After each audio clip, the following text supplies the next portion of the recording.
No, it ain't. You see, the dominant narrative is your sticker. The dominant narrative in America is white people are evil, white people suck, we should be ashamed of ourselves.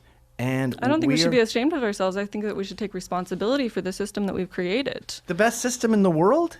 Oh, we do not have the best system in Who the has world. a better system?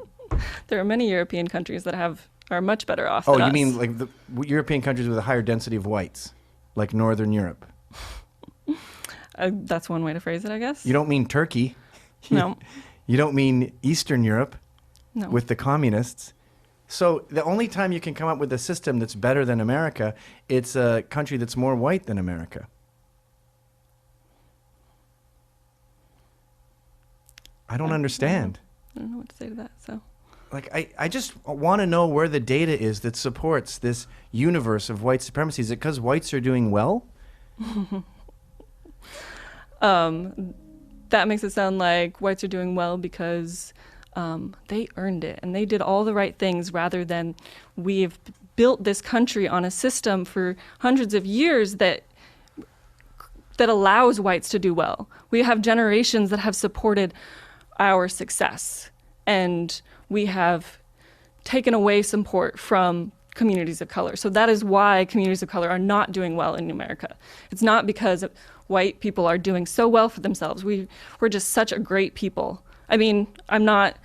So the reason whites are doing well is because we cheated. Yeah. But if you look at the data of Asians, for example, you will find way more Asian privilege than there is white privilege. Asians make way more money than whites. They're way more educated than whites.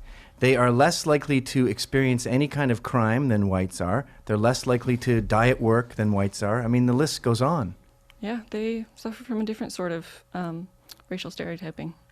Well, they don't suffer. They're kicking our ass. Everything you can say about white privilege is more true with Asian privilege. No one grabs their purse when pigeonholes them. Pardon? It still pigeonholes them.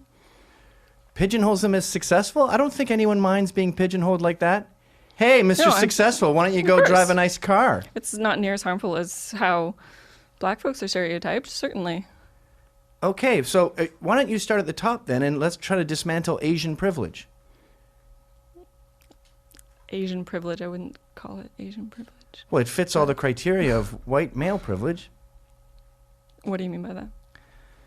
They get better jobs. They get better educations. No one sees them as threatening. Everything that you can say that whites cheated to get is more prevalent in an Asian society. Okay, let's drop that. I guess it's not going anywhere.